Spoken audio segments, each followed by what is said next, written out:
Hello guys, welcome to the study box. आज जो notification आपके लिए लेके आए हैं वो जारी किया है नाबार्ड ने पोस्ट असिस्टेंट मैनेजर की। इस नोटिफिकेशन को आज की इस वीडियो में डिटेल में डिस्कस करेंगे। बने रहें हमारे साथ, आपको सारी जानकारी दी जाएगी। इसके साथ ही ये भी बताया जाएगा कि इसमें अपना सिलेक्शन कैसे इंश्योर करना है। तो आप देख सकते हैं जो नोटिफिकेशन है वो है नाबार्ड यानी कि national bank for agriculture and rural development के द्वारा पोस्ट है यहाँ पे आपकी असिस्टेंट मैनेजर। असिस्टेंट मैनेजर की जो पोस्ट है ये नाबार्ड में आपकी रहती है ग्रेड ए के अंदर। जर्नलिस्ट की पोस्ट है। सबसे पहले डेट्स देख लेते हैं जो कि इम्पोर्टेंट हैं। 18 जुलाई से 7 अगस्त, यानी कि आप 18 जुलाई से 7 अगस्त के बीच में कभी भी अप्लाई कर सकते हैं। इसको देख लें। कैंडिडेट्स को अपनी एलिजिबिलिटी चेक करनी है अप्लाई करने से पहले। ये इंपॉर्टेंट पॉइंट इसके अंदर है। Before apply candidate should ensure they fulfil the eligibility criteria for the post. NABARD would consider for shortlisting all the eligible candidate applying for the post with request application fee on the basis of the information furnished in the online application and shall verify their eligibility only at the interview stage. If the stage of subsequently it is found that any information furnished in the online application is false, incorrect, or if according to the bank the candidate does not satisfy the eligibility criteria for the post, he she will not be allowed to appear in the interview। यानी कि आपको apply करने से पहले अपना eligibility check कर लेना है। ये नाबार्ड यहाँ पे बेसिकली कहना चाहता है। ऑनलाइन एप्लीकेशन रजिस्ट्रेशन की जो आपकी रहने वाली है डेट्स वो है from 18 July 2022 to 7 August of 2022, यानी कि 18 जुलाई से 7 अगस्त के बीच आप अप्लाई कर सकते हैं अगर आप एलिजिबल हैं तो। अगर आपने अप्लाई नहीं किया है अभी तक तो इस नोटिफिकेशन को डिटेल में जान लीजिए, उसके बाद आप अप्लाई कीजिए। बहुत ही अच्छी पोस्ट है, आपका काफ़ी अच्छा सैलरी पैकेज इसमें रहने वाला है और आपकी पोस्टिंग्स भी डिस्ट्रिक्ट हेडक्वार्टर पे आपको मिलती है।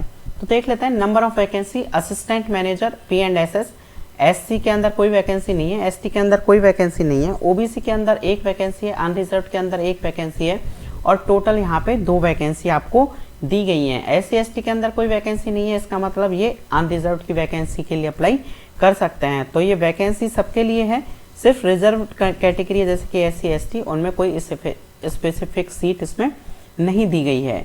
आगे देख लेते हैं क्या क्या चीज़ें इसमें मांगी गई है। गाइडलाइन फॉर रिजर्वेशन, जो रिजर्वेशन की गाइडलाइन जो गवर्नमेंट के द्वारा होती हैं इसमें सिर्फ वही है, इसमें कोई इतनी खास बात है नहीं डिस्कस करने की। एलिजिबिलिटी क्राइटेरिया इसमें देख लेते हैं क्योंकि एलिजिबिलिटी क्राइटेरिया ही इम्पोर्टेंट है। एज जो है एज ऑन 1/7/2022 आपकी 25 to 40 ईयर्स के बीच में होनी चाहिए। No relaxation for any category. The candidates born earlier candidates born not earlier than 2/7/1982 and not later than 1/7/1997 बहुत डेट आर इंक्लूसिव। यानी कि अगर आप इस एज ब्रैकेट के बीच में अगर आप आते हैं, आप 2/7/1982 से लेके 1/7/1997 के बीच में आपका बर्थ है तो आप इस पोस्ट के लिए अप्लाई कर सकते हैं। आपसे एक्सपीरियंस मांगा गया है, इंटरव्यू मांगा गया है, उस बेस पे आपकी पोस्ट है। एक्सपीरियंस एज ऑन 1/7/2022, यानी कि 1/7/2022 को आपका जो एक्सपीरियंस है वो क्या होना चाहिए।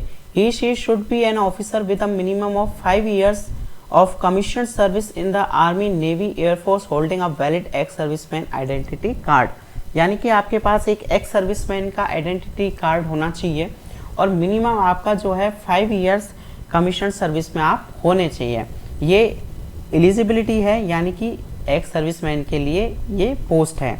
अब देख लेते हैं कि स्कीम ऑफ एग्जामिनेशन और जॉब रिक्वायरमेंट्स क्या हैं। He she will be responsible for pass and board the arrangement of the internal security passage entry exit points, यानी कि जो सिक्योरिटी ऑफिसर का जो आपको काम है वो यहाँ पे दिया जाएगा। स्कीम ऑफ सिलेक्शन जो है, selection will be through the interview of shortlisted candidates. The bank reserve the right to raise the minimum considered number of vacancy. यानी कि इसके अंदर आपको बेसिकली ये दिया गया है कि बैंक जो है वैकेंसी को बढ़ा सकता है, घटा सकता है उसके हिसाब से। स्कीम एग्जामिनेशन की सिर्फ इतनी है कि आपका इंटरव्यू रहेगा, कोई भी रिटर्न एग्जाम आपसे नहीं लिया जाने वाला। मैक्सिमम मार्क्स जो हैं इंटरव्यू के आपके 100 रहने वाले हैं। यानी कि अगर आप 100 मार्क्स का इंटरव्यू है तो आपको 100 मार्क्स ही उसमें से देखना पड़ेगा क्योंकि इसमें मेरिट बहुत ही हाई जाने के चांसेस आपके रहेंगे। एप्लीकेशन फीस जो SC ST PWD के लिए है निल फीस है, 100 रुपये इंटीमेशन चार्ज है, टोटल 100 रुपये। अदर्स के लिए 650 रुपीज़ है एप्लीकेशन फीस, इंटीमेशन चार्जेस है 100 रुपीज़, टोटल 750 रुपीज़ आपको पे करने रहेंगे। जो आपको मिलने वाला है पैसा वो कितना मिलेगा, पे स्केल जो रहेगा ग्रेड ए में 28,150 का आपका बेसिक रहने वाला है, प्लस क्योंकि एक्स सर्विसमैन के लिए पोस्ट है तो एक्स सर्विसमैन का जो लास्ट बेसिक रहेगा उस हिसाब से यहाँ पे चालू होगा, लेकिन आप मिनिमम पे भी आते हैं तो भी आपका 70,000 बेसिक आपका रहने वाला है। पेंशन की बात कर लेते हैं, पेंशन इसमें आपके लिए जो रहेगी वो एनपीएस की रहेगी। तो ये वैकेंसी है बेसिकली सिक्योरिटी ऑफिसर की वैकेंसी है जो कि निकली है आर्मी ऑफिसर्स के लिए। अगर आप इस पोस्ट के लिए एलिजिबल हैं तो आप बेशक अप्लाई करें, नाबार्ड की जॉब बहुत ही अच्छी है। और इसी तरह के फर्दर नोटिफिकेशन और जॉब अपडेट्स इस चैनल पे प्रोवाइड कराए जाते हैं, तो आप इस चैनल को सब्सक्राइब करें, वीडियो को लाइक करें और ऐसे ही अपडेट्स पाने के लिए हमसे जुड़े रहें।